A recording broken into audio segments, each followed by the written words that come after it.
Hello and welcome back to Oh So Curious, the show that's been off the air for a little bit. We decided to take some time off, revamp a few things, but here we are back again. Go tell your friends, and then come back and watch us together because we would like to talk to you about some movies today. The movie business is picking up, and we have got a bunch of movies on tap, whether you go to see it in the movie theater, whether you went to see it in your living room, or maybe you watched it on your phone, or maybe you're looking forward to watching it in a few days. We're going to be talking about three different movies today, not one, not two, but three different movies today. And then we'll also be diving into some DCU related stuff, as we always do on the show. Joker Folie Deux is around the corner, and we've got a few things to say about that. John is here today, and he'll be joining us later. Bridget is here today, and she'll be joining us later. But right now, joining us is Angelina. How are you doing today? Hi, I'm good. How are you, Dan? Nice to I'm be good. back on the full show. Yeah, it's been a while, right? Like, I think it's been, how many months has it been? I feel like we Say last did end a of show. 2023, I think. Maybe It we was did like one full December. show in Yeah. 2024. Maybe. I Maybe think it the was people who watch know better than we do. I don't even know.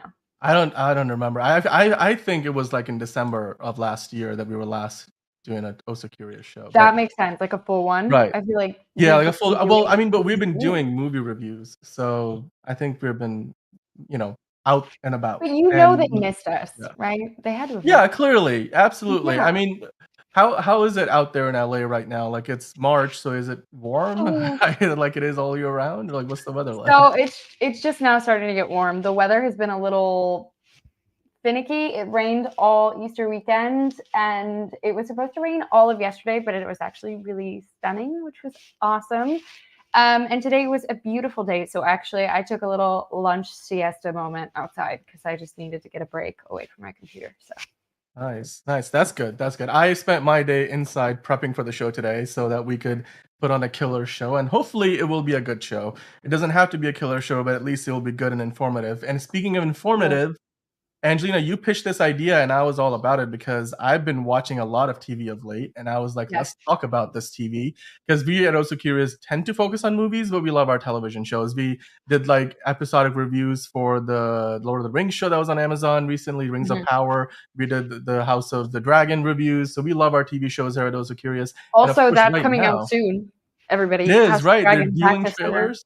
Back this Yeah, like summer.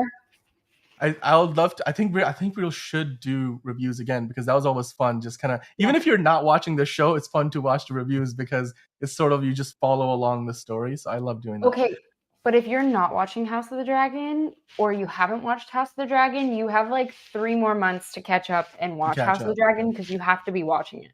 Like I don't understand how people don't watch it. I mean, I agree with you. Although I will say that I sort of dropped off the show because I was tied up with so much work.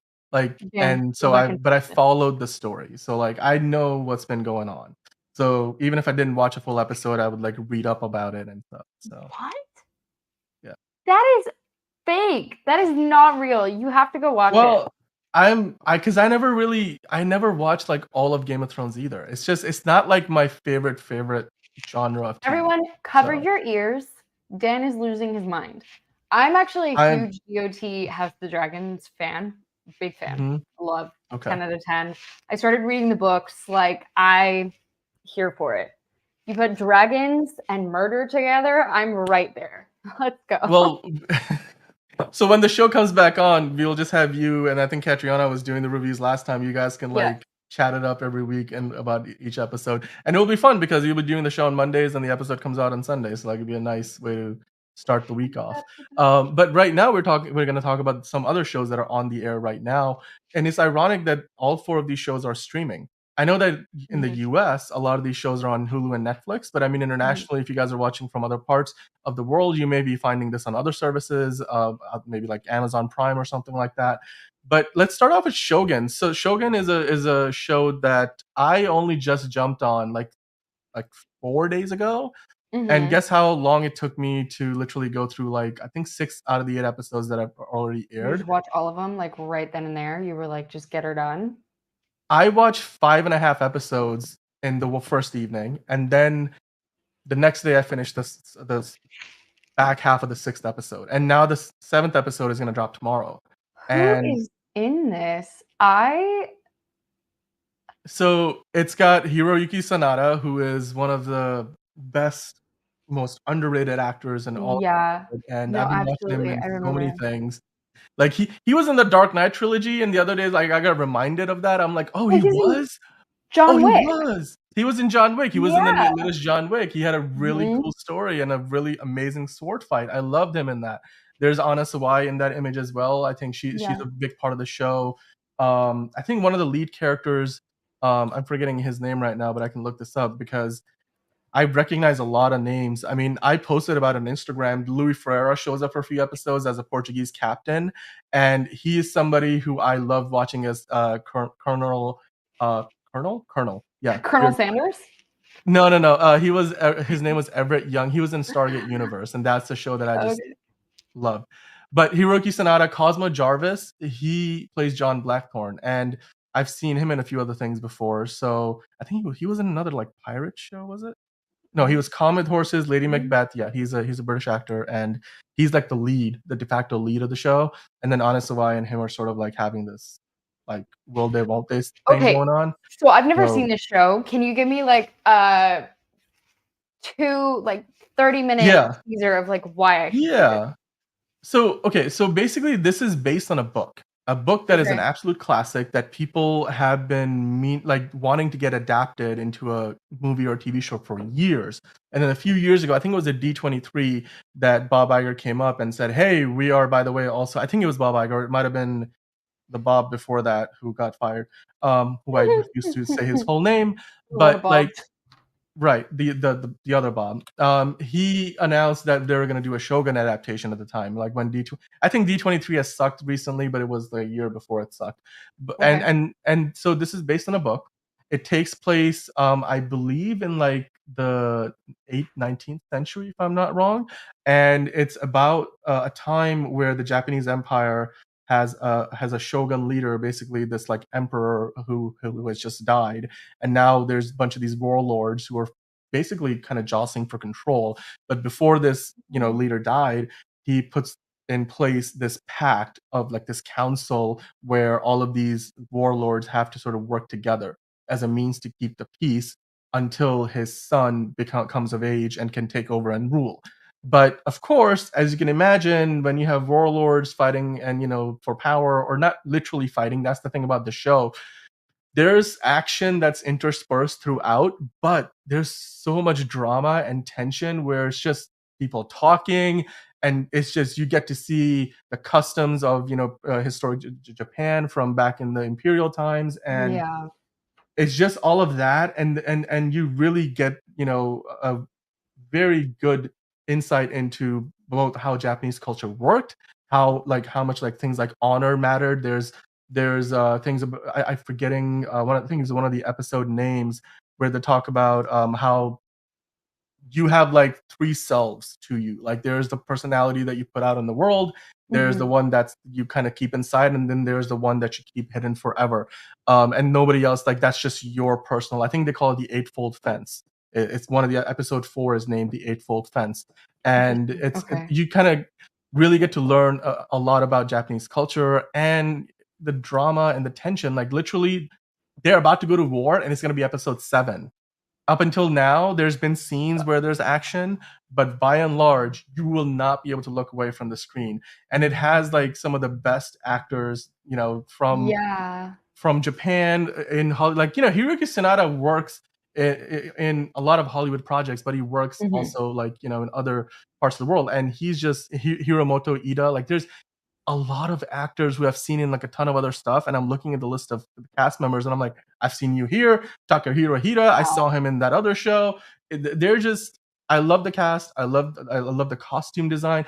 They're filming a lot of it in Vancouver, so like there's a lot of forest scenes and wilderness. But as you can see in that photo there, but it's actually Vancouver, which as a Stargate Oh, fan, is it really? I'm It like, doesn't even it's Vancouver, you would right? I mean, literally never know.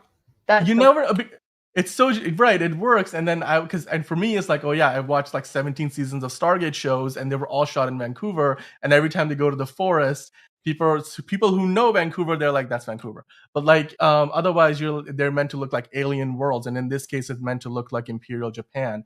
And it's just, this show is just incredibly well executed. I can't say enough good things about it. It's like I haven't binged the show this fast, even though I made a quick pause to finish the last half of the 6th episode.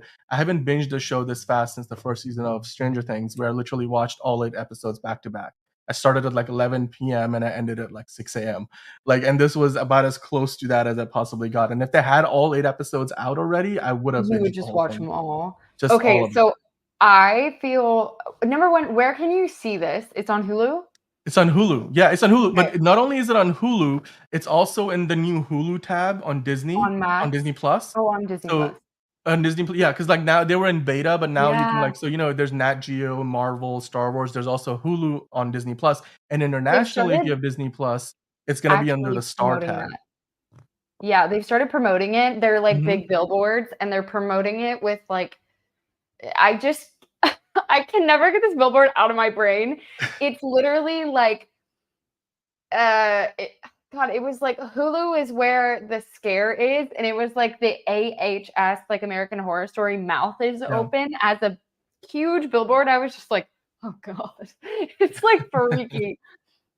Okay, but this reminds me a lot of Tokyo Vice, that is also set in Japan, but in a more 90s, early 2000s. It's actually based off of a true story, which is insane. Like, it's so crazy.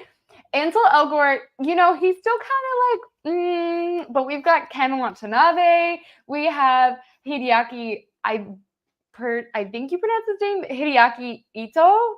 He's phenomenal in He's the first also in season. Shogun. He's also in Shogun, like the same act. Yeah, he is. See? Okay, Yep. huge. But then there's some like new people on the scene, and I personally have the biggest crush on Sho Kasumatsu. He plays Sato. Oh my God, he is. I was like, yes, he's stunning. He's actually like a pretty new actor. I think he was a Japanese model, and then they pulled him, Sato. Yeah, he's chef's kiss. Like, beautiful. He does such a good job. These tattoos. Oh, I think you only ever see 1 or 2 per season full of the full body tattoos for the, my brain is like the Japanese gangsters. They are called, y'all, I just like forgot what the name. The Yakuza? The Yakuza. Yakuza. No, Yakuza. Sorry, I Yakuza, literally was like, Yeah. I was just thinking about Rush Hour. No, I know. I was yes. like, I watch the show every week. This is the only show in my life that every Thursday night I'm like, it's time to watch Tokyo Vice. The first season was good. The second season is like, oh my God. It is it's just so brilliantly made. It's so brilliantly cut. You are always left on this huge cliffhanger. So sometimes I feel like I have to like pause it before it gets to the end. I just don't have enough willpower, because then I'm going to be like racking my brain until the next week. It's on HBO Max. But seriously, it's so good. It's so incredible. The action is crazy. The storylines are incredible. The romance, the love, like the language. You have 2 American actors that have actually fluently learned and moved to Japan to be in this show. So every single which person. are the actors? Ansel Elgort and Rachel Keller. She plays Samantha. On top of the actress who plays Paulina, she's actually European, but all 3 of them have moved to Japan to film, obviously, but they've also fluently learned Japanese to be able to be in the show, which is crazy. So this is the show that like you cannot watch something else while you're watching the show. You cannot be doing anything else. You cannot be like cooking, or you have to be watching the show, because 90% of it is in Japanese and you have to read the closed captions. Yeah. That's the same as Shogun. Shogun, a lot of it is just you got to read the subtitles. Yeah. It's so good. And the Yakuza tattoos, obviously there's no like real Yakuza in this show, right? That'd be a little weird. But the tattoos that they do are seriously from here, like all the way up all down the back. You can only imagine how long it took the makeup artist to do them. It probably takes at least 10 hours in a chair. It's crazy. So you really only get like 1 or 2 scenes per season where you see it all, because I can't even, I honestly, I want to like talk to a makeup artist and be like, how long did it take you to do that? Because it's crazy to look at. It is crazy. But honestly, yeah, just 10 out of 10, can never look away. It's one of my favorite shows. It was like pretty delayed this year, the second season. It came out like, I feel like they skipped a year. So I was like on the edge of my seat waiting for the new one to come out. Like, when is it happening? When is it happening? And I do feel like it kind of lined up in the sense that it came out right before House of Dragons last time, or it might have come out right after House of Dragon. So now it's like, there's only one more episode of this season, and you will catch me on my couch right over there on Thursday night, ready to watch it. It's I think the season got delayed because of COVID, because I remember I was told that somebody was watching one of the people, I know multiple people who watch the show, and they were like, I'm watching Tokyo Vice, and I'm like, oh, I remember watching a trailer for that, but it's been like years at this point.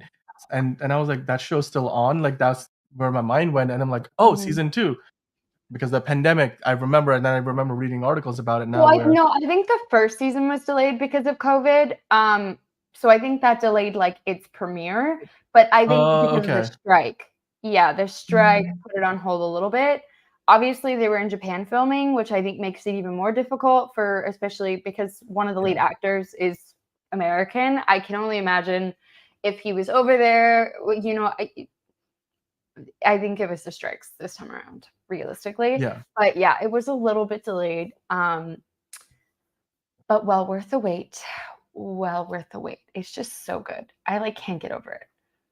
It's a show that, I've only heard good things about, and I can't. I mean, if you look at the Rotten Tomato score for this show, it's amazing. I think I had it pulled up earlier, and it's got 88%, and the audience score is even higher, like 90%. I know that for TV shows, like Rotten Tomato scores are sort of different because they're not quite as many critics who certainly review them. But it's this show. I mean, it has. I recognize Rinko Kikuchi in it. I think I'm pronouncing her name right. She was in Pacific Rim, the first one, and I love that movie to death. And then she was also in. There's a show on Apple TV Plus right now. I think Invasion. She was in the first season of that, and she's sort of been in the second season. I love that show too. It's the slowest freaking alien invasion show you're ever gonna watch, but like it's a good show. Although it's made by Simon Kinberg, which I think John will automatically, for him, it would disqualify him from watching it, and because Simon Kinberg is known for writing very slow things. But now I'm going on a tangent, so let me just move back over and let's talk about The Three Body Problem, which is our third show, and that show has just started, I think. This is on Netflix, so this is in the US. It's on Netflix. I'm pretty sure it's on Netflix everywhere. It's got certified. It showed up on my it's showed up on my like top 10 recommended for the last several weeks. It's been trending, and this show is like it kind of came out of nowhere for me, because usually I'll get trailers and stuff and I'll keep up with that. But I saw somebody else talking about it online on YouTube the other day, and then they gave like a 1-sentence summary of what this is, and it's essentially, there's basically a threat of an alien invasion, and people find out about it, like in the president, and the show is about what would you do about that problem, and it's sci-fi, and that's like right up my alley. And so like I've started to really get into this show. Now so far I haven't really been able to watch a ton of it. Like I started watching the first episode, I watched a bunch of trailers, behind the scenes stuff, but I didn't have time to really dig into it. But I'm already like hooked. Like this is everything. I mean, any sci-fi show you can just send to me and I'll watch it all day long. And because I'm a huge sci-fi fan, I mean, and it's got like some fantastic, top tier actors, which I always love. Good talent, and I love when I see people and faces that I can recognize. That just helps me be like, oh yes, I've seen this person before. I know this is gonna be a good show. And like Benedict Wong, of course, he's one of those guys. There's a lot of like good good hard sci-fi in this, and it's not like space-based sci-fi primarily, but it just forces you to think about things. Like it's a thinking man's sci-fi kind of a show, and I love that. Like it's not quite action and adventure, but it's something you can watch at night and really give yourself some food for thought as you go to bed.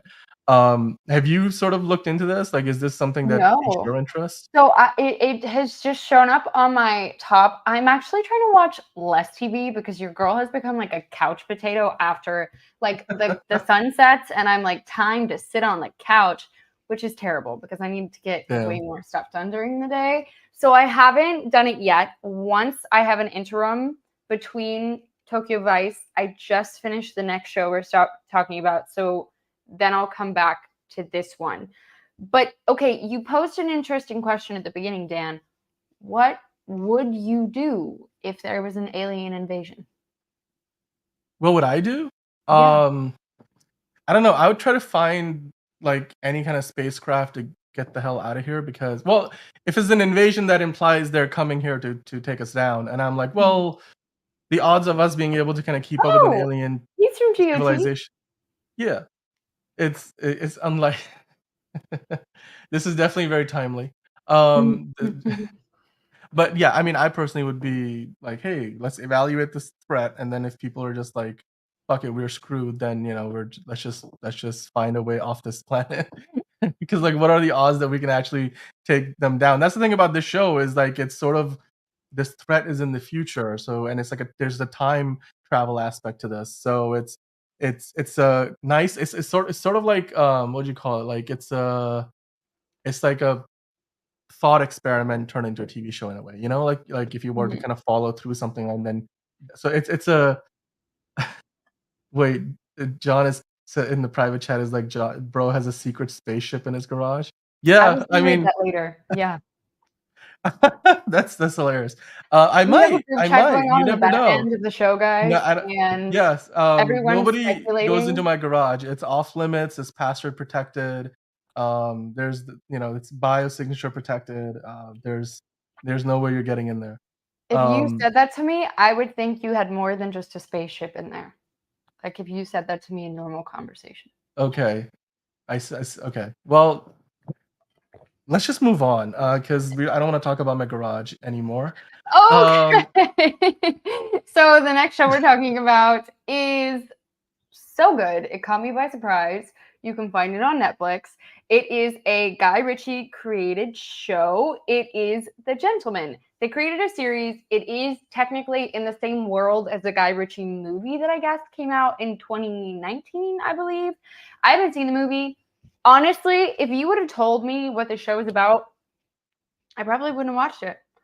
And Theo James wasn't really doing himself any favors with all the projects he was previously in. But I got caught by surprise. I was like, you know what? I need a show that I can just watch while I think I was trying to like put together a dresser or something. And so I quite literally was like, I just need something that I want on in the background, but that I'm not really gonna watch. No. I watched 4 episodes. I was up until 3 a.m. I could not turn it off. I did not finish the dresser. It did not happen. It was that good. I was just caught so by surprise by how witty it was. Theo James was doing so great. I never know how to pronounce her last name. Kaya Delario. So she's also known for Maze Runner, yeah. but she was primarily known for God. What is that? There was such a famous show that she was in for years.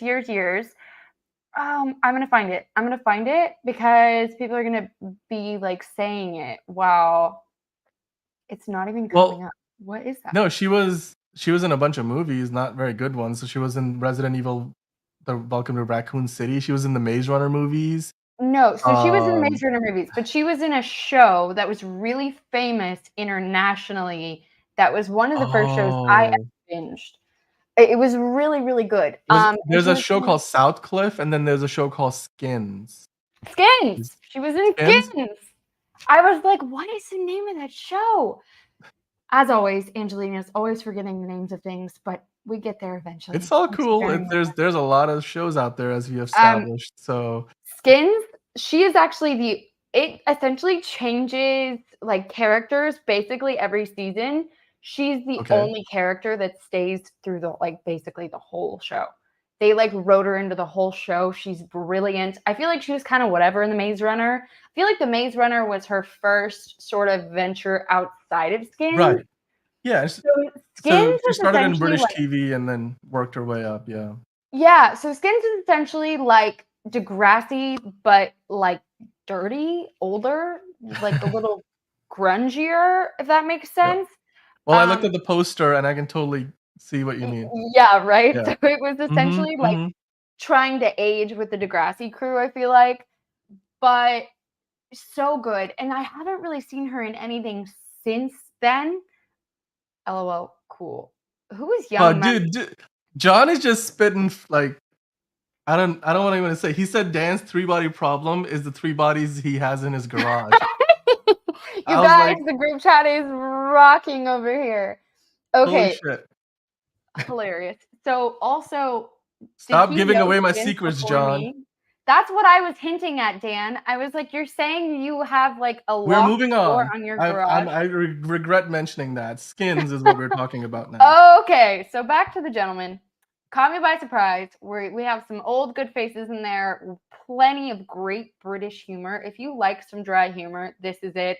Essentially, the synopsis is this guy is in the British Army. He's like a general in the army, or not a general, whatever. He's kind of high up in Lieutenant? the army. His Yeah. dad dies. He then becomes the Duke of like his English situation, regional Yeah. situation. His older brother was actually supposed to inherit the manor and the title, but his older brother is a twat, and so his dad skipped his older brother. And You mean twat? Like, isn't that the way you say? I pronounce it twat. Maybe from wherever you are Well, from, you call well, it twat. if you were in England, they would say twat. Like, well, that at least if you're in Manchester, that's how you would say it. I mean, So, I guess, but I didn't yeah. grow up in Manchester, so I'm calling him a twat, like a proper American girl. You missed the arm thing. I'm just gonna let that sit. We can keep going. So his brother's a twat, and he inherits the title, but along with the title, he also inherits a massive weed farm that has been funding the manor, the title, the everything, for the last like decade. So there's just like this underground illegal weed farm at this huge manor in England, and it's just all of the craziness ensues. It is hilarious. It is great. You get some action, you get tons of comedy, you get really great acting, and honestly, my hope in Theo James has been restored. So, yeah. I mean, I Awesome. thought this dude was like, I was like, isn't that the guy from Divergent? That Yes. movie series that didn't even get a Yes. finale because the third movie It bombed was so hard. so bad. Yeah. Yeah, I mean, it's Theo James. I mean, and the biggest thing I knew about this show was that it's based on that Matthew McConaughey movie from Mhm. 2018, which was, I think, called The Gentleman as well. So I was Mhm. like, so is this one of those Lincoln Lawyer situations where it's sort of a sequel that also exists in the same world? Like, is like Yeah. Matthew McConaughey, like Bradley Cooper did, gonna make a cameo at some point? So, I mean, I guess that's a question. Do you see any of the characters from the movie make a cameo? Is this the same No. continuity as the movie? So, I mean, I haven't seen the movie, and when I did research on the movie, because I think you were the one that told me that this was a movie first. Right. Yeah. So Guy Ritchie Well, is related. Guy Ritchie has said that it's in the same universe, but it's a completely new narrative. So it's like okay. you have some of the same ideas, but it's a whole new spin to the story with different characters, different names, different ideas, all of it together. Yeah. Okay. So I see it's kind of like it's like episodic in the sense that this is the next chapter. They're going with a new lead and sort of it's a new story in the same world. Okay.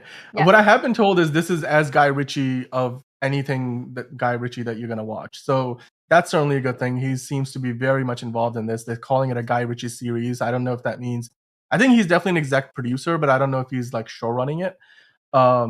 But yeah. By the way, John also mentioned that Skins is like Euphoria, but not as annoying and pretentious. If anybody's interested, go find that show. Like it seems to be a really good watch. But The Okay, Gentleman yeah, is also a good watch. that's actually facts. I have to give that to That's, John. yeah. Yeah. We John should have is just doing a brought really good John job for as a this producer segment. here right Yeah, I was now. like, what's going on? Fantastic job. Love it. Yeah, Skins was one of the first shows that I ever binged. It was perfect for the teenage angst. It really is. I feel like Euphoria probably piggybacked off of Skins, if we have to be very honest. That's Yeah. probably not that far off the mark. Degrassi, Skins, Euphoria. That feels like Yeah. a pretty, yeah, they all piggybacked off of each other, absolutely. Yeah. Okay, so I mean, these are the 4 shows that we are highlighting now, but clearly there's even more out there and certainly more on the way. Whether it's Shogun, Tokyo Vice, whether it's Three Body Problem, or The Gentleman, you guys have so many options. I mean, these are just the ones that we are watching. Drop down in the comments below and let us know what you're watching. If you're watching live, then just leave some, comment in the chat. We'd love to hear from you. And until the next week when we get into some other TV shows, we'd love to hear what you've gotten yourself into. Shogun's got another episode dropping tomorrow. I'm not sure about any of the other. I feel like all the other shows are Netflix shows, so all the episodes sort of. Well, actually, no. Tokyo Vice is on Tokyo Max. Vice, HBO Max. So it drops every Thursday. every Next Thursday. week, actually, this week will be the series finale for season 2. Three Body Problem. I'm not sure where that is, but you can find The Gentleman. All That's 8 on episodes Netflix. on Netflix. Oh, They're both on Netflix. Yes. I mean, I think that There you all the go. episodes are out. So yeah, go check those out. But yeah, I mean, right now we're gonna switch gears here. So Angelina, I'm gonna step out, and then you can step in as the moderator and take over. And we're gonna talk some movie of the week. And the movie of the week this week is going to be Roadhouse. So stick with us here. We'll be right back.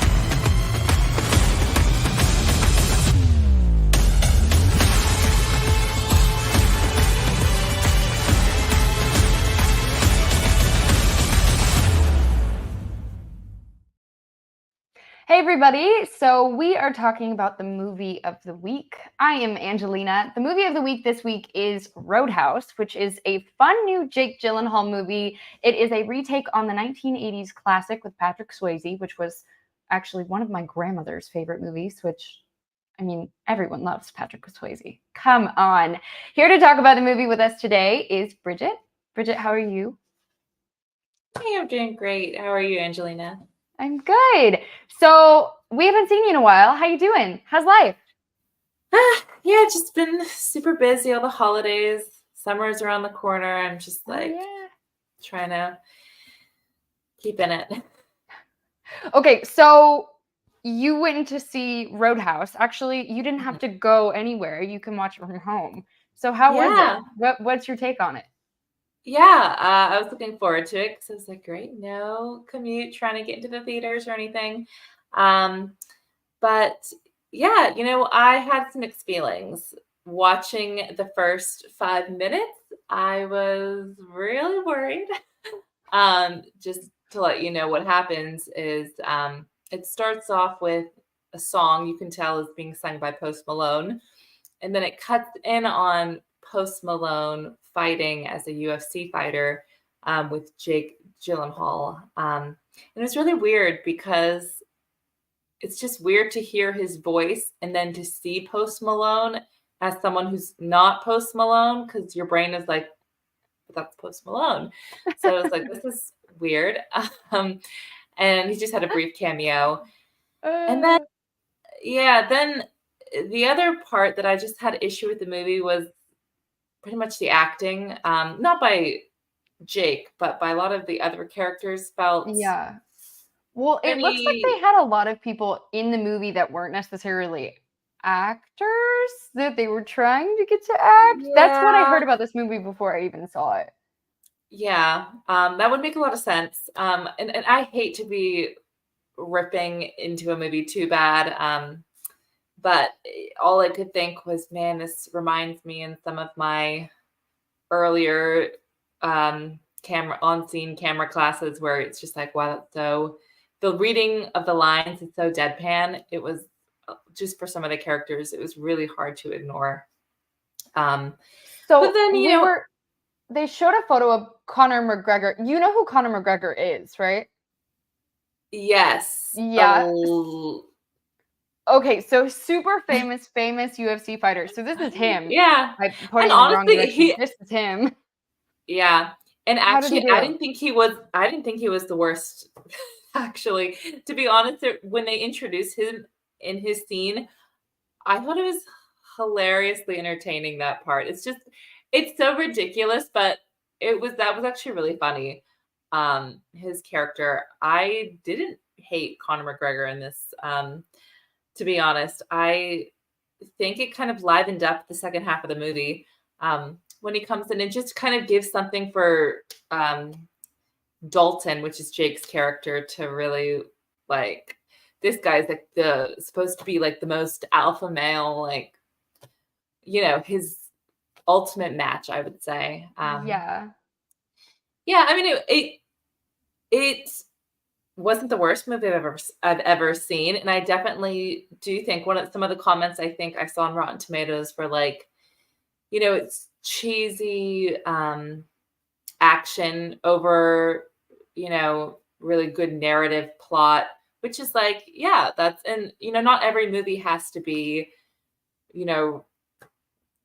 have a great plot, I guess. It can just be fun and really based around the action, which is what this film is. It's really like, and you can tell it's like every scene has action in it. Because there are some parts where you're like, okay, well, that's kind of, how did we get here already? It seems so centered around that, but that's just, I think, what this film is. So once you accept that, I think you will enjoy it more. At least I did. I was like, you know what? This is just what this is. And in the movie too, they reference it a bit. And I think that's what they were trying to do, is they say like, oh, this is like a Western, like you're in your own Western kind of thing. And then it's like, the original 1980s film is very similar. Like, it's meant to be like the wild, wild West, even though it was kind of like just Southern, him, him coming out protecting this bar. Okay, so in the poster, Jake Gyllenhaal looks ripped. Is that correct? Is that the same throughout the whole movie? Yeah, I would say so. Yeah. I mean, if you're there for the eye candy, you won't be disappointed. That's for sure. Between him and Conor McGregor and all the very macho, action. very macho men. Yeah. Okay, incredible. Yeah. So right now, the tomato meter, we've got a 59%, and I think it's at a 54% audience score. So this movie's not really coming back for those 1980s hits that it had. No pun intended, guys. No pun intended. Some people were a little confused as to why this was like issued on streaming.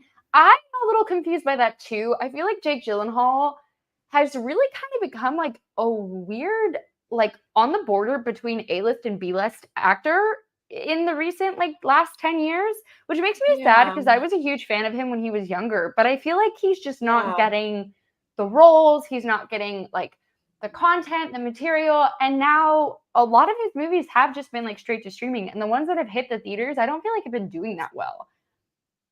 Do you feel like this should have been in the movie theater, or I mean, how do you feel? I mean, kind of. I think I was too surprised when I watched this movie, even looking at the posters, like, this looks like a movie theater movie. You get the vibe. I am kind of glad it was on streaming. I honestly think if I paid to see that, I would have been more disappointed, I think, to be honest. But because it's streaming, you're like, well, it's, it's there. It doesn't feel as much as like a hit, I would say. So I am kind of glad in that way. But to be honest, I do think it had potential. Just like the setting, I think in the original it takes place in the Midwest. This takes place in Florida, which, the whole my home. My home. And like the Florida stereotypes, people being kind of crazy. I'm like, this kind of works. They're nuts. They're all insane. Yeah. Just So I'm so like, you know. I mean, there are times where I'm like, this is so ridiculous. I'm like, people don't even act like this. But then you're like, They well, might in Florida. I need to watch Florida. this movie and just see. I should like call up my grandma and just like actually I just Yeah. fly home to Florida and watch this movie with my grandmother to like see how on par it is. Maybe she'll like it even more than the 1980s version. Yeah. It's so Because, funny. I mean, there were parts where I'm like, this would never happen in real life. But then I'm like, Yeah. but in Florida, it could. So I guess So- that, you know, it kind of helps, I think, with some of the ridiculousness of Yeah. the plot, which is, it's just like, you know, it's like, oh my gosh, like really everywhere you turn, people are fighting. Like really, people are just punching and like, but that's just, it's what this whole, the premise of this,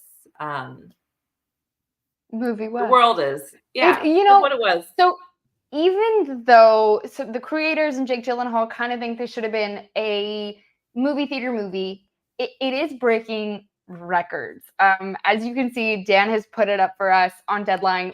Roadhouse rocks Prime Video with record-breaking 50 million global viewers. Yeah. This number is its first 2 weekends, but it does set worldwide records for Prime.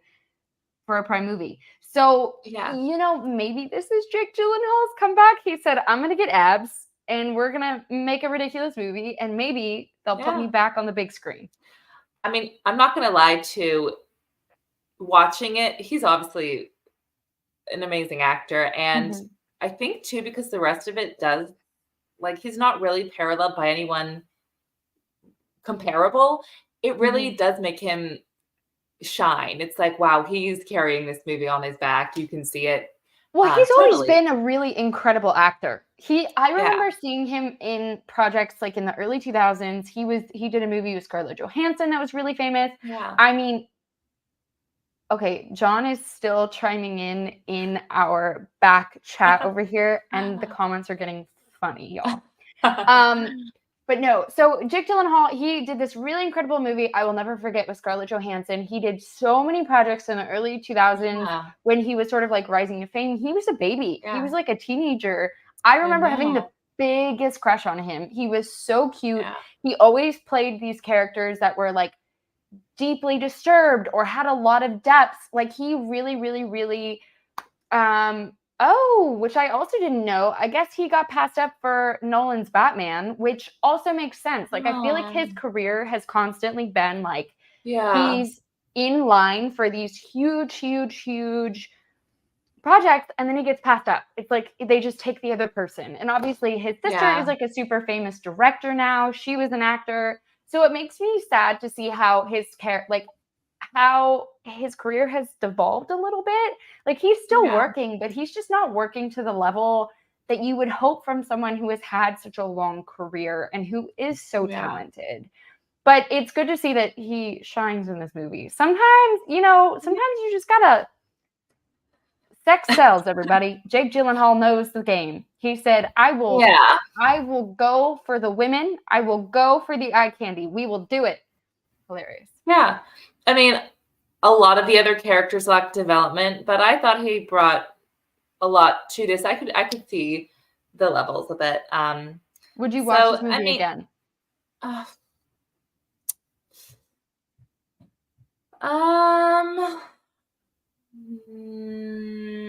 Maybe. I mean, honestly, I really like the visuals of a movie sometimes. Like for example, that movie, which I didn't like the plot that much. I think it was called Serenity. It had Matthew McConaughey in it and Anne Hathaway. And I didn't really like the plot of the movie, but I love the visuals. And sometimes I actually might watch this again because I kind of find it relaxing to watch like them in this Florida bar house. Is it in Miami? Or is it like in the backwoods, like in the swamp? I can't remember. I think it was. He was on the way to Miami. No, it was in Miami. Oh, it was in the Keys. In the Keys. Oh, the Keys is somehow worse because that's mainly just old people. So yeah. All right. Well, yeah. There we go. I don't know. I mean, it wasn't. It was.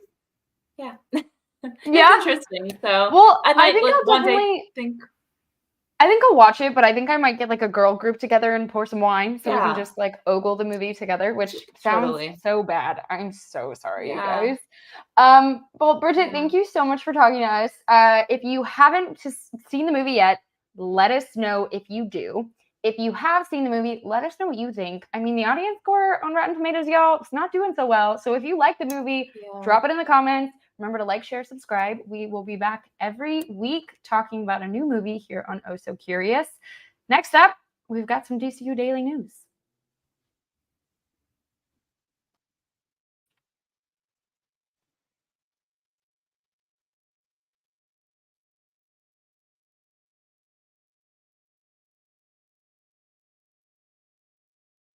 Oh, I'm muted.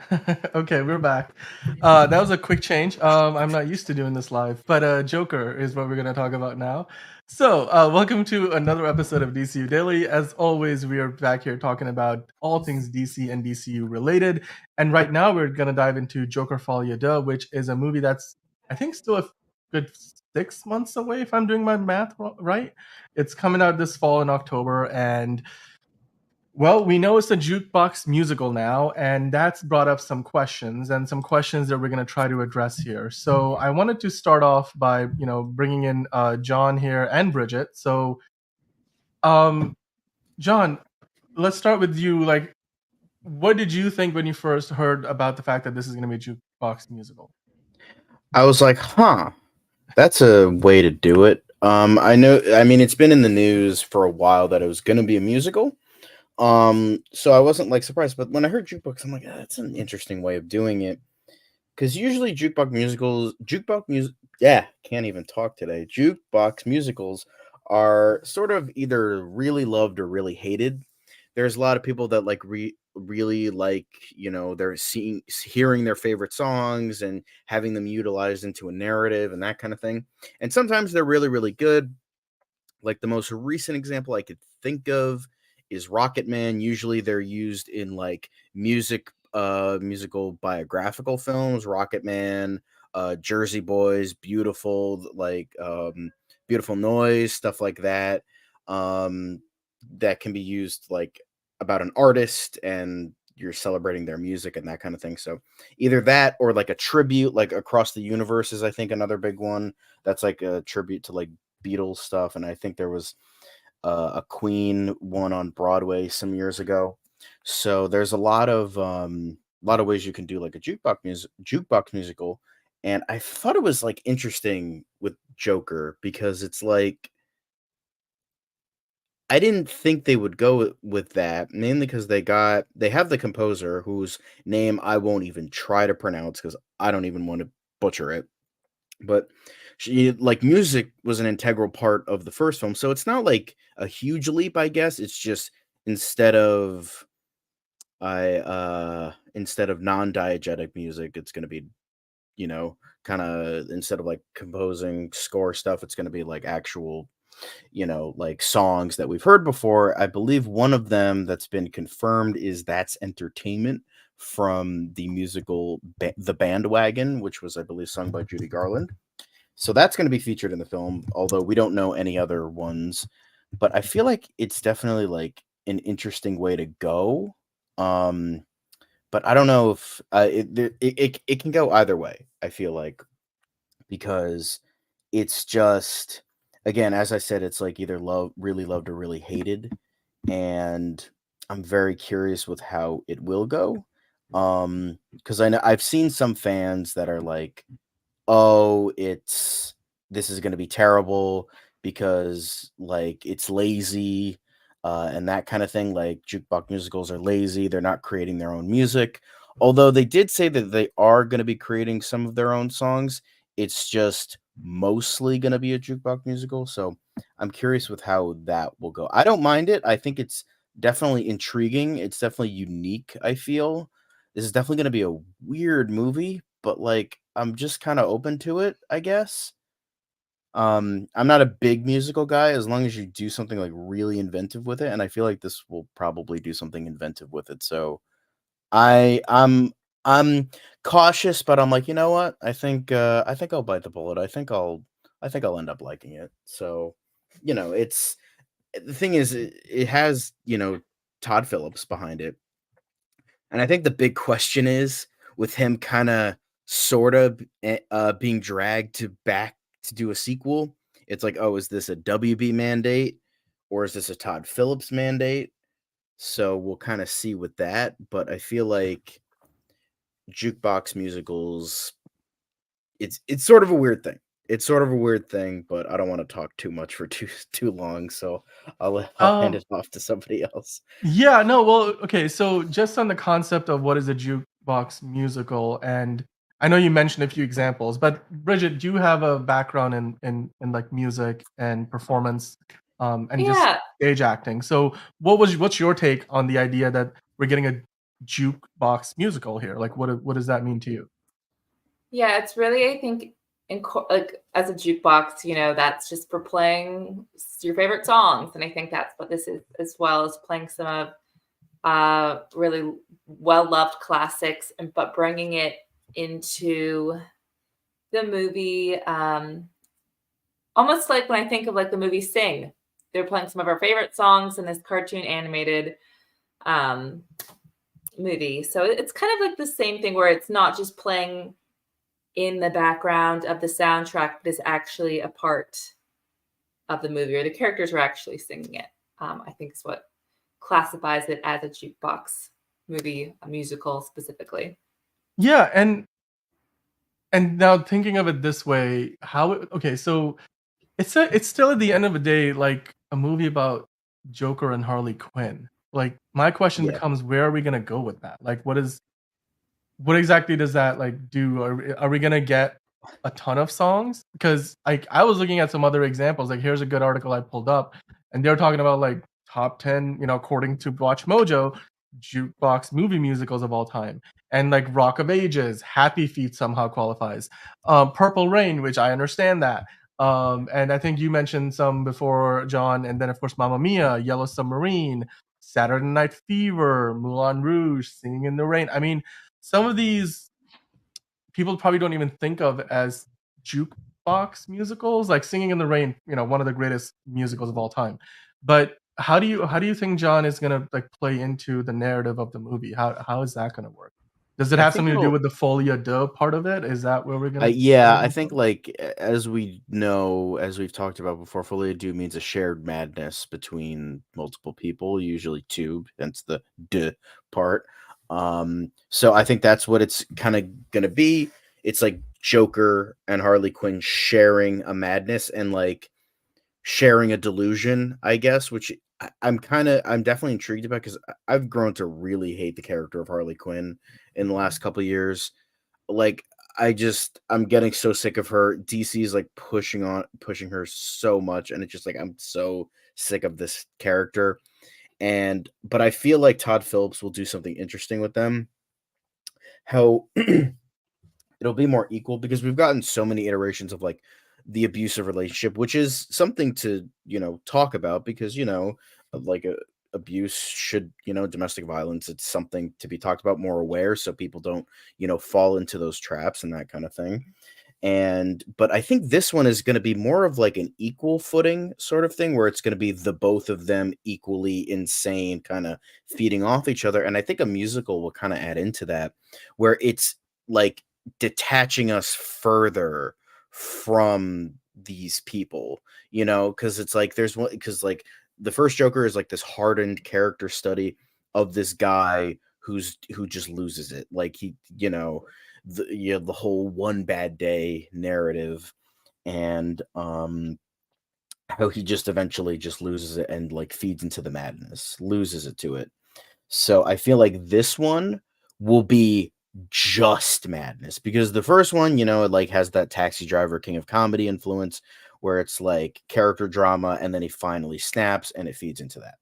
So this one will be full into the craziness. This is going to be crazy. And I think adding a musical into that is definitely a unique way of doing things. It's like, when have we gotten a comic book movie that is a musical? Outside of the crossover episode from The Flash duet with, Which Supergirl was and The kind of fun. Flash. It was kind of fun, yeah. So outside of that, I can't really think of a comic book music. I I'm mean, sure there's like some obscure I've seen thing. like a couple of Bollywood superhero movies that had music Yeah, songs in it, okay. but But that's like I'm different. talking about like That's I actually don't even think that's in licensed the same stuff. category. So I'm just yes. But yeah, because Um, like I think it'll feed into that. That's like one of the good things I think it could do if like if this is Todd Phillips, it's still Todd Phillips' movie because we have talked about WB kind of getting a little bit, their hand in the cookie jar a little bit more. We have talked about that previously. I think the last episode we did on Folie Deux. If this is Todd Phillips like still being like, no, this is my movie, I'm not gonna let you fuck it up, WB. I've seen what you've done with other DC shit. You're not gonna screw this up for me. And I think, as well as the fact Joaquin Phoenix is also, coming back. This is the first sequel he's I ever mean, done and they're for both getting anything. a big like Yeah, pay big bump as payday. well. So I mean, it's Yeah, I essentially mean, and Lady Gaga, of doubled, course. over Yeah, doubled. yep. So it's definitely intriguing with how they'll do that. Like this will definitely go full madness, and I really liked it. I think that's definitely a really good part of it. Full madness, it's unique, it's different, and especially with comic book movies kind of just getting so like samey after a Right. while, thanks because Yeah, of that's a Marvel very good kind of point. like churning out that assembly line sort of thing, which is unfortunate, but they gotta, get their mark. I feel like this is like, okay, no, we gotta shake things up. We gotta do something really different with this because this is sort of, you know, this is just we gotta like the comic book movie is too illustrious to just like have it die after like a really good like have a really good like era of like 10, 15 years. Like sure, we've gotten tons of movies since, Superman the movie, but I'm talking about like with it finally really becoming popular, mainstream, all of that. So I feel like Todd Phillips is like, okay, we can't let this die. Let's go something really crazy, making sense with the characters and really do something unique with it, which is good. But the jukebox thing, I'm a little like I'm curious with how it'll go because That's Entertainment is a Right. song from like this is like from an actual musical, and it's not like, Poker Face by Lady Gaga coming in and using that, which wouldn't be bad. I mean, obviously they got Lady Gaga for a reason, but I feel like if you definitely go across all types of eras, that could also be a good thing. Like you go with that old school Hollywood sort of thing, but also do the new school stuff like pop songs, kind of getting that different demographic for people Yeah, that might not be interested in Joker, or comic book movies, like people who yeah. usually like musicals. This isn't a blanket statement. It's just what is usually the case is women and gay men are usually the main demographic for musicals. So and I'm not saying, those are the only ones. Of course, everybody of all walks of life love musicals in some shape or form. However, like maybe maybe Todd Phillips is trying to get their audience demographic as well, because Joker is it got, unfortunately, the literally me crowd, the people that think they're Tyler Durden and Patrick Bateman. It got that crowd, but it's like, okay, let's try to do something different here. Like, sure, it's gonna have that dirty, grimy character study aspect to it, but let's also try to get another demographic in, but like try to use it organically, where you can maybe try to get everybody, which could also lead to another bad thing of alienating the previous audience and then being like, oh, musical, I'm not even gonna touch that. I So mean, it could be that's another bad thing, which right. could be categorized as bad. I But don't think it here's the is, thing though. though. They're gonna do a lot of covers in this. Like that Right, article from Variety said like 15 covers, and they may yet make some original music for this. right. I think when it comes to how movies are produced, with musicals, obviously the process of making the music happens before, during, and after you shoot the film. But Mhm. whereas, for most movies, like, they won't record the soundtrack until like you have picture lock, and then you're recording the, the cinematic score for it. As far as this movie is concerned, I'm sure there was a lot of performance based, tracks and scenes. So they probably had some of that stuff already picked out. But it looks like they're going to add some other stuff in post production, which might be stuff that's just like they will cut a scene to the music or something like that. Where what I wonder is will Lady Gaga have any of her music in this movie? Because Maybe that was a stipulation. I would assume that's a stipulation I because, mean, you know, if she's she's got getting like the signed Taylor Swift on. Beyonce sense of business about it, like business sense, then she's like, this is my chance. Like Beyonce's breaking records with her country album. Taylor Swift is still breaking Yeah. records with that tour. So, but the other thing I was gonna ask about this is how if somebody were to say, okay, I want to watch this movie or I'm interested in this movie, but I'm not a big musical fan. So like, I'm not a musical fan, no less a Jukebox musical fan. Which other movie would you sort of recommend as like if you want to get a sense of what that means? Now, obviously, for a lot of people, if they have never heard the songs, they may not even know the difference. Like to them, it wouldn't matter. Right. Like you go and watch Moulin Rouge, you don't recognize any of the songs, you wouldn't care because to you it's all original music because you're hearing it for the first time. And that would be one example. But like, do you think there's other examples? Like you mentioned Rocket Man. What's maybe a good comparison to this movie if you were to kind of have a comp outside of obviously the first movie, which usually is an easy comparison to make, but in terms of the genre, like this is veering into a musical now, what's something else people can watch to get a sense of how they might go about things here? I have a really good suggestion. Just because this is what this initially made me think of. It's not a movie, but it's a TV show called Zoe's Extraordinary Playlist. And that just uses a ton of popular songs in it. But the whole premise is there's a girl who she wakes up one day and when she is interacting with people, she's able like to sense what they're feeling all through songs. So it's like Yeah, I heard about this show. yeah, they break into song and she's like imagining like, well, only she can see it. So then there's this whole musical performance and then it goes back to the real life. But that's how she's able to like get people's inner desires and thoughts kind of she's a bit of an empath in that way, but that's like I just thought was maybe kind of similar to this. I don't know how exactly they're going to incorporate the songs and music into this, but my idea is that is this maybe going to be like something that only the Joker and Harley Quinn are seeing, and then we're like left to wonder what's really real life and what's just in their head. That would be, maybe a cool concept. But for me, that kind of draws parallels to what's in this show. You could Yeah. even I mean, say, is yeah. this real life or is this just fantasy caught in a landslide? Or okay, I'm not going to do the whole song, Exactly. but Bohemian Rhapsody is another kind of jukebox musical. But yeah, I think because I mean there were two hit musicals that just came out, not jukebox musicals, just regular musicals, because jukebox uses like cover songs and that kind of thing, like of Right. already popular music. But Yeah. Wonka and Mean Girls were two pretty big, musicals that came out. I mean, Wonka even was before more of that, a if sleeper hit, yeah, and then yep. Mean Girls was a thing. But it Not a thing for you, but a thing. I see it what you was a mean. thing. Yes, It it was a thing. happened, unfortunately, but it Happened. did happen. So it You but yeah, yeah. like there's That's what you really there's a lot think.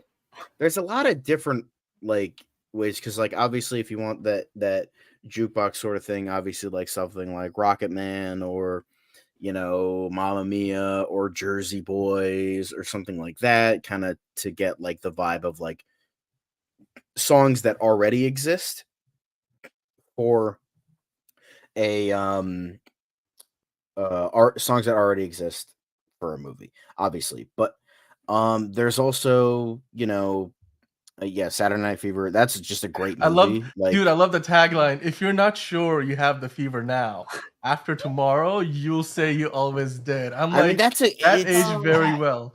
it's unfortunate that, like, Saturday Night Fever is like kind of like that movie where it's like, oh, it's like the silly disco movie where it's like it's actually like this really like gut punch of a movie. It's really Yep. dark. It's really messed up. Great movie. Absolutely tremendous movie. Just like it's more than, the disco movie. But yeah, I think one that sticks out to me in terms of something that might be the vibe that Joker Folie à Deux is going for, and that's Repo the Genetic Opera. I saw the movie. I did not care for it. I also saw it when I was like 11 and I was traumatized. So, but that like follows, that's more rock opera. That's not really jukebox musical, but it's also like if they're fitting in for more of the like hard edged craziness, because I remember there was a leak like on Reddit like a couple months after the movie was greenlit, how it was like going to be this extraordinarily horrifyingly violent movie. It was going to be like a modern Clockwork Orange. It was going to have like torture and like decapitate, like it was going to have like tons of terrible shit. I don't think that's true anymore, because in that report it also said that Lady Gaga wasn't going to be Harley Quinn, so that might be BS. But Reaper the Genetic Opera Clearly, is that's just not like this. happening. It's a horror movie that's also a musical, and it's like really weird, really messed up. That might be the vibe they're going for. They might also be going for like Rocky Horror Picture Show, like that kind of weird horror vibe. They might be going for that, or Todd Phillips, being a lover of movies, might be with, you know, the Judy Garland song being one of the songs. They might be going for more of that old Hollywood sort of thing, as I was talking about before. So I don't. That's the thing. Like, what genre are they going to do? A little bit of everything? Is it like going to be a jack of all trades sort of thing? Is it going to be, you know, like super hard edged, like grungy, edgy thing? I could see them doing a little bit of everything. I think that could be good. Like, because I mean, there was that picture, you could maybe find it, where it was the Joker and Harley Quinn dancing, and it kind of looked like a German expressionistic landscape. And that might be like something like more like silent movies. Like that could be a good thing. Like the movie starts out like in sort of like the silent era sort of thing, and then it slowly, this picture where it's like clearly like fake, but it like also works as sort of like a dream sequence, like crazy delusion sort of thing. So that might be like, they might go through like all eras of like musical, where it's like, you know, they start off with like something like Jazz Singer, which introduced music to film, and then you have, you know, and then like going through like old Hollywood, and then Dude, like they 70s, could do 80s, and Singing in the 90s, and Rain. then Yeah. and then the They like could do modern that era, movie. like go through everything. That could be really cool. I think if they do that, I think they could do a lot of different things with Joker, because I mean, the previous movie is very like Martin Scorsese 70s hard edge character drama. And then I feel like with this one, you could go through all different types of eras, all different types of genres, but keeping like that character drama, musical, old school musical kind of thread line. Yeah, it's definitely like intriguing. That's like, it's limitless to talk about. So I don't want to talk about it too much, because we still have more of a show to do. So Right. But I think they have so many different ideas to do, and I feel like it's definitely intriguing. Like at the very least, even if it fails, even if it bombs, even if it's, you know, like biggest flop of the year, worst movie of the year, like I gotta give like Todd Phillips like at least some sort of credit. Like he tried to like do something different. Like that's, you know, that's something, right? And with like, you know, especially not just Marvel movies, but like the movie landscape, how it's like the bare minimum of like something, whether it's an IP or not, like Dune. Oh my God, it's like an actual real story about real things. That's crazy. Um, so so like, and it's just like Dune Part 2, or like something, you know, just like something that's actually like good, and it's just like, wow, It's that's creative. crazy. It's like, Dude, yeah, Dune Part creative. 2 That's did the not right word I'm affect me looking for. much. I don't know. Yeah, it's just like, I mean, just like, well, no, sorry, you go. That's okay. I was going to say, I really actually am kind of excited it's musical, not just because I like musicals, but I do especially think it can work for Joker, because music is like another language, and it's just another way to really carry feeling and expressiveness for what this character is really going through, in a way that is just more than his actions and his words. And I really am excited to see how they can tie that in, and hopefully bring us like a Right. version of the Joker we've never seen before. Yeah, definitely. It's just we've gotten the Joker a lot, so doing something Yeah. unique, it's and creative is crazy, you know. Yeah. But I guess that adds to the whole thing. Joker is crazy, so Yeah. I just like I love that like make movies creative again. It's crazy, I know, but Yeah. it's just like I like the idea of like just, you know what? We'll bank 200 million on this. Try to do something weird. Try to do something that's out of at least kind of out I of the mean, why not? box, even with an Yeah. IP. Just do it. Like I remember to something to end this segment, but it reminds me of I forget his name, unfortunately, but the main producer and I think it was Disney's president at the time in 1979 when they were making the Black Hole, how they poured a lot of money into it, lot of craziness into it. He's like, if it does well, then great. If it doesn't, well, we tried. Like, can we go back to that, please? Like, it's like instead of just like being like, okay, let's remake every movie in existence. Let's Playing it safe. Yeah, take do a risk. this, do that. Yeah, it's just like like look at this. I would say, okay. Side note: if you've never seen the Black Hole, watch the Black Hole. It's back when like Disney actually made creative decisions and great Right. movies. It's such a tremendous technical marvel. The plot is good, but like just on a technical scale is exemplary. And I always joke this is the best Star Wars film that Disney ever made, even though it's not really even though it's not really. It's honestly more like Star Trek than Star Wars. But I like to joke about that because Disney makes terrible Star Wars products. So, watch the Black Hole, but like that's like kind of the mindset that like I feel like we need to have nowadays of like just like pour money into this. If it works, it works. If it doesn't, okay, we'll try with something else and we'll try it again. Like screw it. But at least go 100%. Don't go 110%. I say even go further than that. I think we just need to have that mindset. And if WB is hands off, if they're not like, being their micromanaging little selves, then I would say let Todd Phillips do his thing, let Joaquin Phoenix do his thing, let Lady Gaga do her thing, and just go full steam ahead and give us something creative and unique. And I'll take it.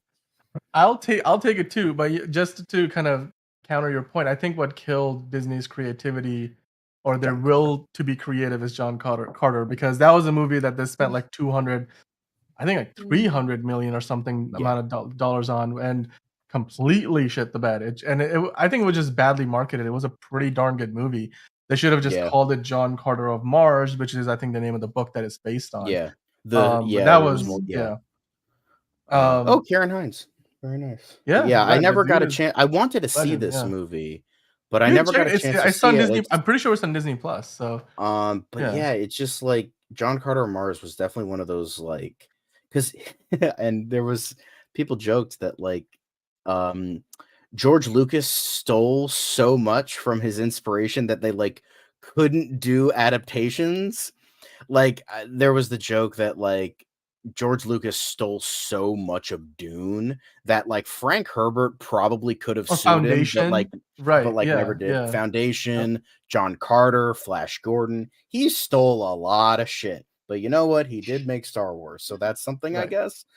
But I just feel like, I feel like that they were kind of in this hole a little bit where it's like they didn't want to like totally rip off Star Wars, but also kind of sort of make their own Star Wars before they got the rights. So, but this was around the time that Bob Iger was negotiating, as we found out later, with George Lucas to buy Lucasfilm and Star Wars. So there's a conspiracy theory that he literally killed John Carter because he didn't want that deal to go awry. He wanted to get Lucasfilm.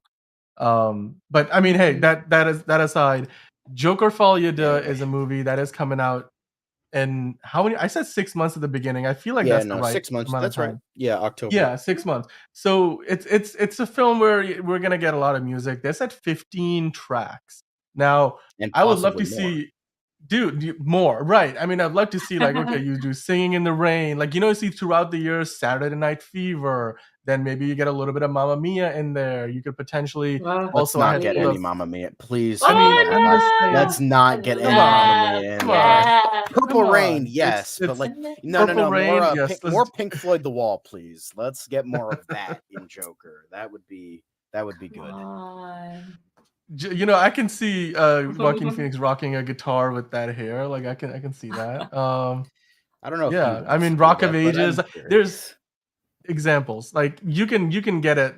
You can definitely get a lot of music, and I mean, 15 tracks is a lot of music to begin with. I don't Yeah. even know how long. I'm like, how long is this movie gonna be? 3.5 hours? Like, are we gonna get full songs? Are we just gonna get like just Snippets, pieces?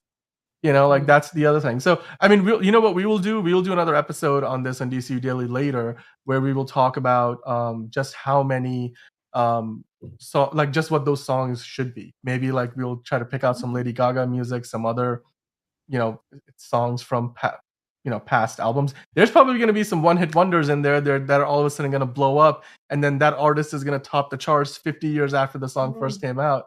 That has happened recently quite a bit, like with Stranger Things last season, and I think Yeah. even there's like TV show. Yeah, exactly. Okay, those are good examples of that. But we're gonna keep it moving on here with the show. Coming up next, we're gonna be talking about what are we gonna be talking about? Godzilla times Kong, Godzilla X Kong, the new Empire. We're gonna be getting into that. X-Kong. But guys, until then, come back here on DC Daily. We're here 5 days a week, Monday through Friday, always talking about all things DC, DCU, even DCEU. We look back at what went wrong, what did they get right. We try to dive into that, and of course, we're looking forward to Superman coming out next year. We still have the Batman. Somewhere the Batman Part 2 is in development. We got the Penguin show coming out later this year as well, and then of course we also have Creature Commandos, which is like the first official DCU project coming up. So we're all looking forward to that. But for the time being, Angelina peeked in there. Let's move on to Godzilla times Kong, which is our next topic. Godzilla times Kong: The New Empire. It's a movie that if you're gonna go see it, you will either like it or you will hate it. It's I feel like there's not a ton of in between on this. And the reason for that is because, well, it's the kind of movie that is basically what I like to refer to as our 2024's equivalent to Transformers. At a time where Transformers movies aren't quite what they used to be, because I think Bayhem is the missing element, but I digress. But Godzilla X Kong is that MonsterVerse franchise is basically gonna scratch that itch for you. If you want to go there, watch some dumb fun on screen, turn your brain off, and enjoy these big monsters where even the mini Kong is the size of a building, just beat each other up, then by all means go do that. So right now, I'm gonna bring in Angelina because Angelina went and saw it. So, what did you think about that movie? Oh, Angelina, you're muted. That's actually I've made even that funnier mistake before. because that's basically how I feel about the movie. My hair is also, I'm so sorry guys, my hair is just doing whatever it wants today. It's gonna be fine. So I went to go see Godzilla X Kong. I've never seen any of the other movies in the MonsterVerse. I didn't even know it was called the MonsterVerse. I feel like John had to cue me in that it was the MonsterVerse. So yeah, it was kind of whatever. It was so cheesy and so bad that you have to laugh at so many of parts of it. But I actually went to go see it with a friend, and we would look at each other and just burst out laughing at certain points. But it gets to a point where it is so ridiculous. Like, I feel like they almost took away from the movie with how they cut everything. The editing was so choppy and so bad. It was like watching 2 hours of social media clips back to back to back. It was Like that kind of TikToks, editing. yeah. Yeah, it's like, those like super quick cuts where you don't even Right. get like a second between dialogue. That's the whole movie. Like, I But would this is a cool shot. Like, look, Dan Stevens is just rocking it out. They It's do. just, They go for. They really I go do for love that me some Dan 1980s Stevens. right. nostalgia. Give me more. Yeah, they go for it here in this shot and through the music. I feel like the majority of the budget for this movie went to the CGI and getting rights to all of these 1980s classics in the movie. I'm not complaining. Yeah, I mean, I'm complaining because they seem to have hired the worst editor on planet Earth. So let's dial it back.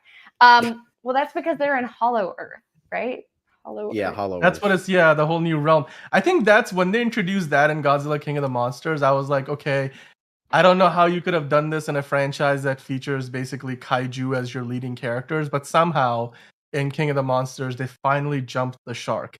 And since then, this franchise has just been crazy. Like, there's no, like, you just got to suspend your disbelief, or otherwise you will not have any fun with it. And it's, to me, going to watch Yeah, these MonsterVerse like movies is it equivalent just to like Jason Statham so movies. fun. Like Yeah. That's I basically love it. I Yeah. love these movies. I love them so much. Like I've seen 3.5 Baby of Kong. them. And I love them. I love them so much because it's like we can get stuff like Godzilla -1, which is more like character and story driven, but then we can get like stuff like this, which is just great. It's like I like to think of the James Bond franchise because that's gone through so many phases. It's like, okay, if we can get Roger Moore movies, which are like silly schlock, we can get like Timothy Dalton or like Daniel Craig, where it's like actually like well made, well done, like not even well made, well done, just more serious stuff. Like I feel like there's room for both. Like I feel like I love schlock so much. Like I will there like I do love, like Seven Samurai or The What Godfather, is but I schlock? also Can I you define the word schlock? I've heard you use it schlock is quite just a few sort of times. like it, as you were saying before, it's like cheesy, crappy fun. It's like stuff that's like not actually good, but it's like kind Is of like that turn your Italian? brain off, Anyone? guilty Where did schlock pleasure. come from? No It's just, idea. I It's mean, just a word. Moonraker Like, is what you would call schlock, I oh think. yeah, that is Whereas Schlock. schlock. It's Casino not good schlock, Royale, but it's bad it's schlock. it's But bad there's, schlock. Yes. Also, can There's, we talk about yes. the fact that Godzilla now sleeps in the Coliseum? Yes, I love that. That was hilarious. But it's funny because when I was doing my review on one of my own personal channels, but my friend who's a I big did not see history that guy, he's coming. like, don't knock it all, don't I'm knock like, it down. what in He the was like what in the crying flying during fuckery? the Yeah. Rome sequence where No. like all this architecture was like getting just slaughtered. And he's like, oh, Yeah, this you fucking just in hurt that to scene that he's watch. referring to, you just see Godzilla like clumsily stepping on everything. How somehow no person is seen like being smushed, but you know that a person had to have been smushed. Yes. You also repeatedly see like these what could have potentially been like these stunning scenic shots of Hollow Earth, and then all of a sudden something has to eat something else for like the weird comedy value, and I'm like, you couldn't have just like not let something be eaten for like 5 seconds in this movie. Like you had to have No, that of course not. because it didn't just happen once. It happened like one of the men. You know, you're just like tiptoeing through the forest and he gets eaten by a plant. I'm like, that was necessary? And then the next second, it's like every second in this movie. Okay, I do have to say though, my friend like had such a hilarious jump scare that I really had to consider whether or not he was allowed to be my friend. He jumped like 3 feet out of his chair and looked at me while he did it, and I was like, it wasn't that serious. But this movie just goes for those gimmicks, and that would be fine. That would be fine if it wasn't so repetitive that it was annoying. Like it was so bad. It was so But bad. I I mean, don't know, but that's like, what this franchise is about. Like, it's I kind feel of like the everything identity kind of of it. goes out the window a little bit. I think everything kind of goes out the window a little bit when you see King Kong use Baby Kong as a weapon hitting other crackhead Kongs. Okay, Like that was just funny. that And was also, like beautiful. the way That you was call like one them of that's like the crackhead Kongs, greatest scenes we've ever gotten I- in cinema. I swear to God. Okay, Dan, I'm not kidding.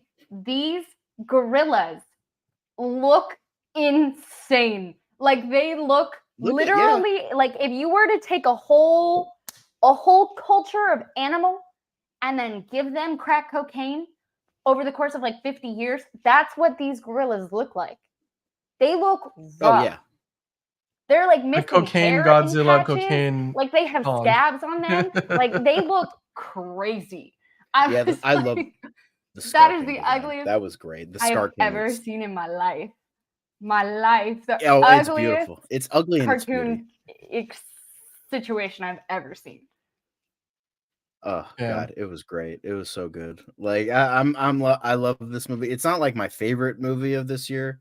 That's probably Frozen Ay. Empire. I loved Ghostbusters Frozen Empire, but this was just so fun because it's like I love like because we were talking about this before we started. I love the dichotomy of getting like something like Godzilla -1, which like is this harrowing, deeply serious examination of post World War II Japan and PTSD, and then we just get like big monster fighting big monster. Like that's the type of stuff I want to see from this franchise because it's like that's what we've gotten from this franchise for so long. Like the 1954 film was like this really dark, like downtrodden movie about like again like Japan just being like like the horrors of nuclear war type of thing. And then we got like Godzilla and Jet Jaguar fighting, giant crab monsters and that was fun. just 10 years later and then we get like all like I think my favorite is when Godzilla jumps on him and just like tackles him and the crab gets like smushed. That was kind of funny. Oh yeah, it's just like it's so great. Like I love what this franchise has become since the foundation was terrible. I would say, guys, don't watch Godzilla 2014. Just skip that movie and watch the others because they're much better I haven't anyway. seen any of them. Yeah. They're And on Max. They're all on Max if you wanna. I was worried that I was going to be lost, right? And a little bit with like the plotline story, you can pick everything up just so you know. Oh, you yeah. don't have to go see any of the other movies. Just No. The only sort of storyline You in don't which have to, I but was you like, should. should you? I don't know. I'm not sure. Godzilla King of the Monsters is great. Like that's a genuinely great movie. Like Okay, most I definitely. mean, what movie were we watching last week, Dan, where I was like, I feel like I had to be high to watch this movie? I feel like, and I don't even, What were we? I feel like I have to be high to watch this movie. Like I need to I take an actually edible let me find out. and then rewatch the movies because this movie was not funny. Well, it was funny because it was so bad. It wasn't a novel movie. It's a fun, stupid movie if you just want to laugh at how bad it is in a movie theater. But it is doing so well at the box office. It's insane, you guys. It is crazy. Yeah. Right now, it almost beat Dune Part 2 for the movie theater. Internationally, it wasn't coming as close, but domestically, for the opening weekend, it was only 2 mil off from beating Dune 2.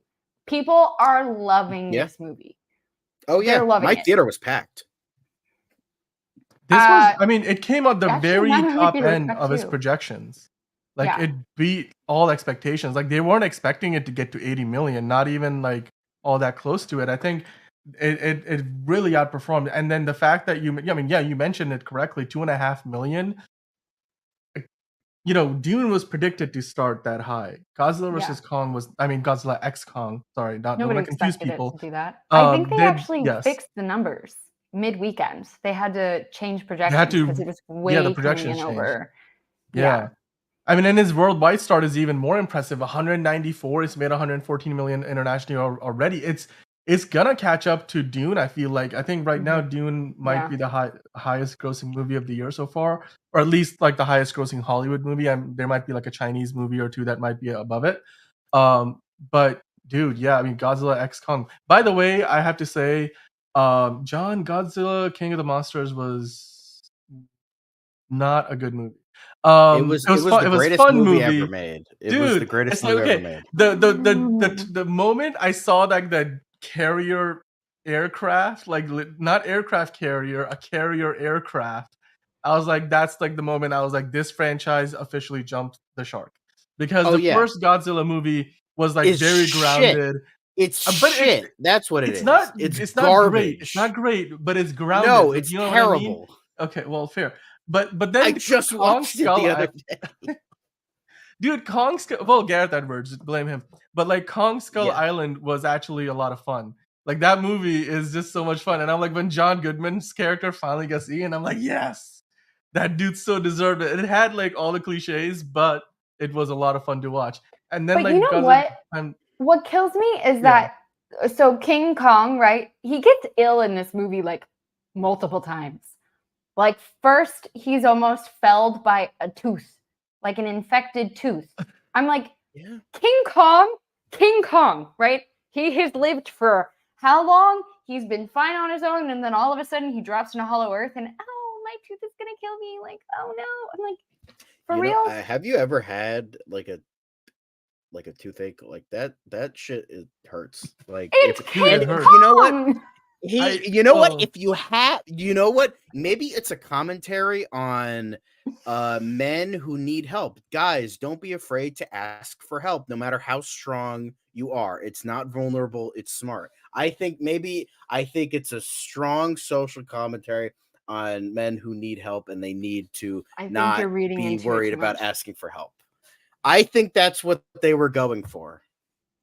Maybe it means more. I don't I'm just know if they saying. were going for anything in this movie, to be fair. I really I don't feel think- like they were. They were not trying to make any sort of social commentary. They were just making a weird movie with, I mean, you get some laughs out of it, okay?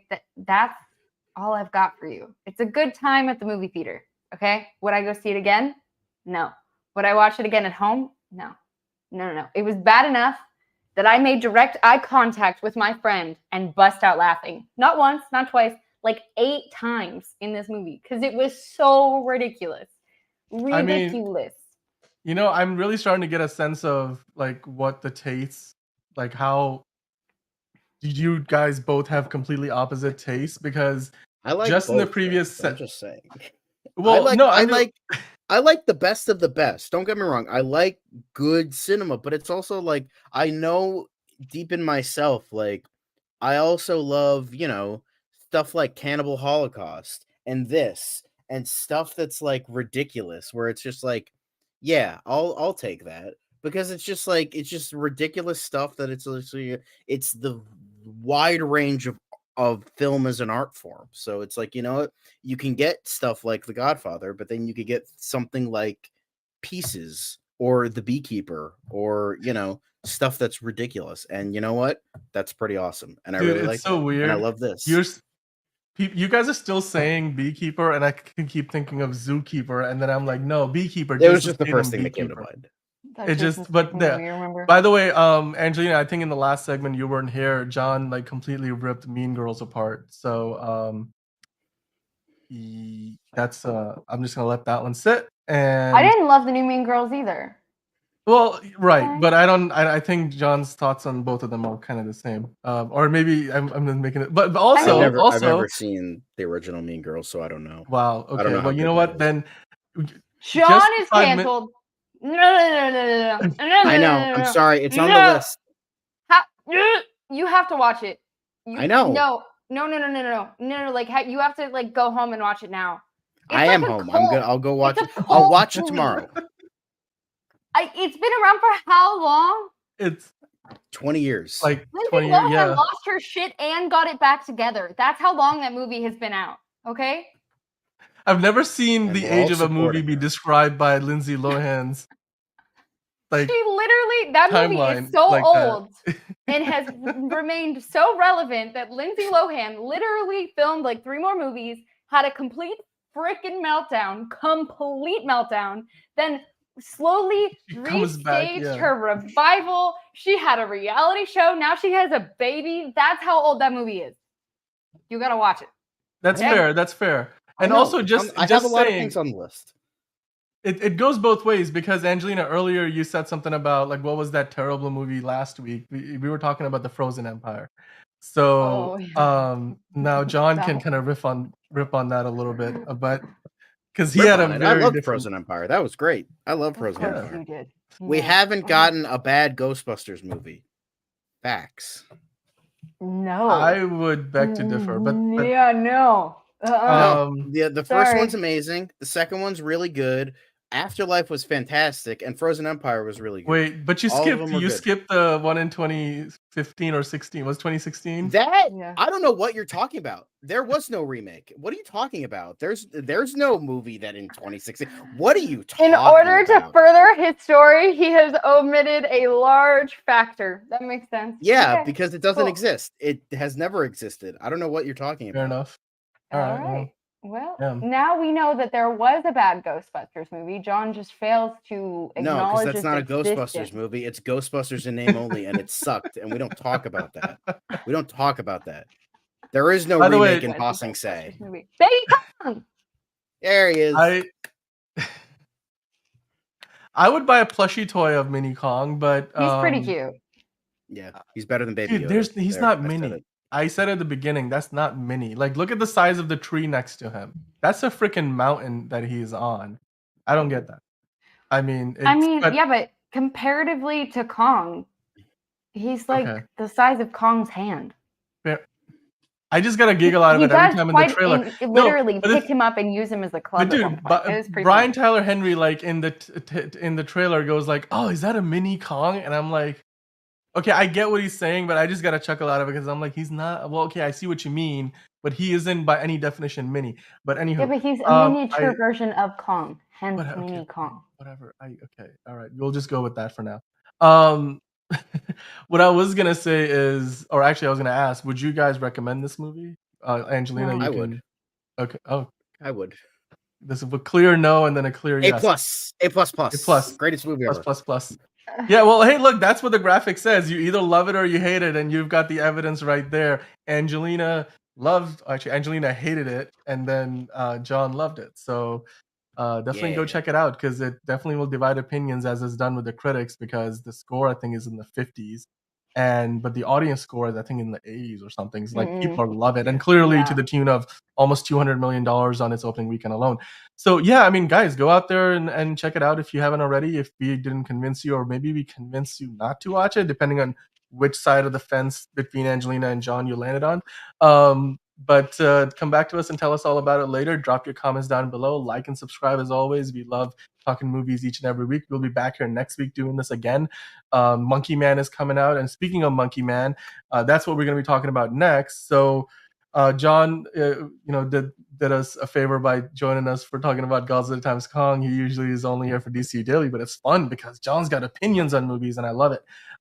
So let's look ahead to Monkey Man. Monkey Man is a movie that's coming out in a few days at this point. It's literally gonna be here before you know it, and it's Dev Patel's directorial debut. It's a movie that, if you watch the trailer, it looks intense. It looks great, and Jordan Peele, of course, is producing it. So I mean, it can't not be great. I mean, he hits more often than he doesn't. So like, I'm willing to trust his judgment that he put his name behind this thing. And Dev Patel is an actor and a director.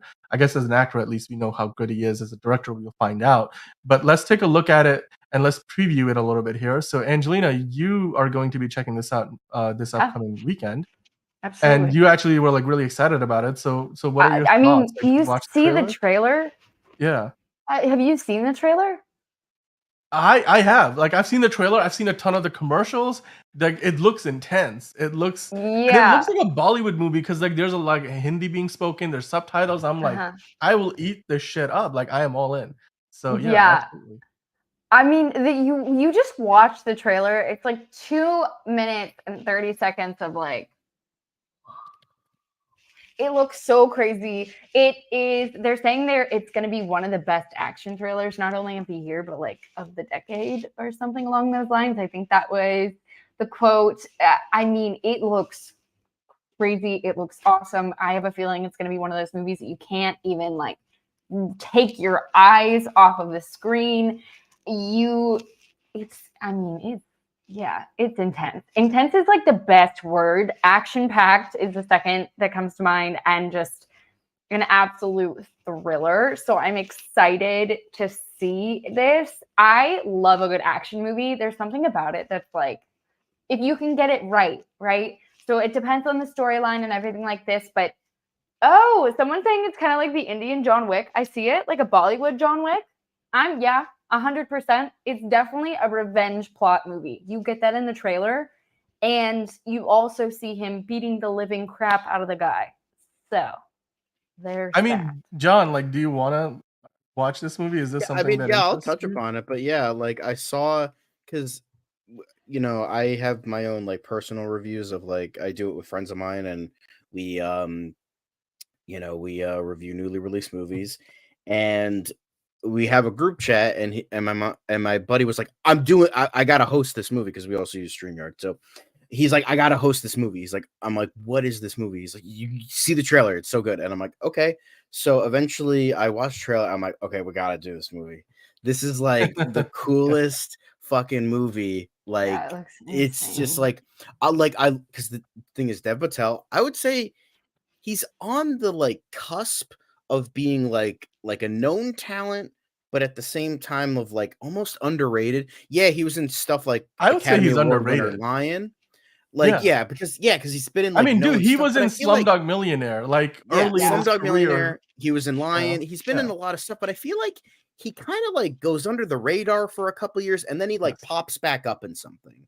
Like this is it's Yeah. his directorial debut, which is awesome. And Dev Patel is just such a great Yeah. talent that Mhm. I'm just like, you know what, give him everything. Like I hope he succeeds at this because starring and directing, I feel like this is like a close to being like Dev Patel can do it all. And I'm Yeah. so happy for him. I feel like a Yeah. proud dad. Like, damn, I saw this guy from years ago and he's just cranking him out, and he's just living his best life and just doing stuff like this. And you know what? Amen. Love that. Yeah. Love that for Dev. Amen. I mean, I'm like, this looks insane. Sharlto Copley Are is you in actually this. gonna go see it, Dan? I am, dude. I've already Yeah? got plans. I've got plans. I Alright. know exactly which day this week I'm gonna go see it. It's gonna Dan be a lot is a of fun. busy bee, y'all, and he almost never goes and sees the movies anymore. So that is already high praise. We're using a lot of hand gestures today. I just did like the C snap Yes. with my pinky, my pointer finger. Yes. Yeah. No, I'm so excited about this movie. I think it comes out on Thursday, right? Technically Friday, but Previews, yep. Thursday in most theaters. And it's worldwide release, right? Yeah. No, it's wide release. Yep. So if you guys are going to go see the movie, let us know. We're all really excited about it. It's already got like great critic score reviews. It's actually 93% on the tomato meter. It only has 42 reviews right now, so that might go down. But I mean, overall, that's a really high place to start. Like, if you're gonna exactly. start at that high, like, how far can you fall? Like, it's and already what you've got is a lot of the people who are like the big critics are like, they're out there. They've already seen it. So I think this the is top gonna. quote right now is the new Dev Patel is taking no prisoners in a slice of Mumbai mayhem, announcing himself as a filmmaker with possibly the most ferocious mainstream action movie since The Raid. High praise. Ooh, yeah, The Yeah. Raid is Dude, when you put it in the definitely a good same comparison. Yeah, when you put it in The Raid, and in the same sentence as The Raid, I'm like, okay, you know what? Yes, I'm gonna go watch it do it. because And The Raid is Gotta one go. of Raid 2, and The Raid 2 is arguably even better. So that's also saying Yeah. something. It's insane, and I've seen, and I recognize some of the the Indian actors in this too, other than of course Dave Patel, and then I was mentioning Sharlto Copley and everything he's in. I mean, Chappie not so much, but he's of course District 9, amazing. The guy's just great. I love his accent, his South African accent. It's like always, and he always plays those It's a good characters that are accent. meant to just crawl Yeah. under your skin. Like it's Oh, just, and he yeah. has so much fun doing it. And I mean, I just love the subject matter of this movie as well. I'm a big wrestling fan, and you know what's great is this upcoming weekend is also WrestleMania, and it's like a 2-day event. So then, this movie comes out and it's basically about a lot of fighting and stuff. There's a drop kick right there, so I'm like that goes hand in hand. Like it's gonna be a great weekend of wrestling action, and of course the story behind this movie is a lot darker than most wrestling storylines. But like Jordan Peele put his money, his name, his reputation behind it, and that's as good of an endorsement as any movie can get these days. Because despite the fact that he may not hit with everybody, Jordan Peele tends to hit the nail with a lot of his work, and he's suddenly developed a reputation as one of the best directors going. And now that we've got Dev Patel doing this, let's see, maybe Dev Patel is gonna be one of those up and coming directors after this. Who knows? But guys, thanks so much for joining us on the show today. Bridget was here with us earlier. Angelina, John, thanks so much. This is kind of a new look. Also curious. We're doing things a little bit differently. We're going back to doing it live on Mondays now, and we'll be back here next week with lots more. But until then, as I always say, go out there, watch something amazing. Whether it's a movie, a TV show. That we talked about Shogun earlier. We talked about Three Body Problem, Tokyo Vice, The Gentleman. We talked about Godzilla times Kong, where we had differing opinions. But we all opinions are welcome. Every opinion is valid. And of course, we also talked about Roadhouse, which is a movie that if there's a movie that's just dumb fun, that's the Roadhouse is the definition of dumb fun. So you should definitely go check that out. And you don't even have to go to a movie theater if you're lazy or if you don't have the time, which tends to be for some people. But hey, until next week when we talk about Monkey Man, guys, it's been great, and we'll be back here tomorrow with DCU Daily, and we'll be back here next week with Also Curious. So glad that we're doing the show again, and there's a lot of movies coming our way, so I'm looking forward to it, guys. Thanks so much for joining the show, and we'll see you here next time. Bye. Young money.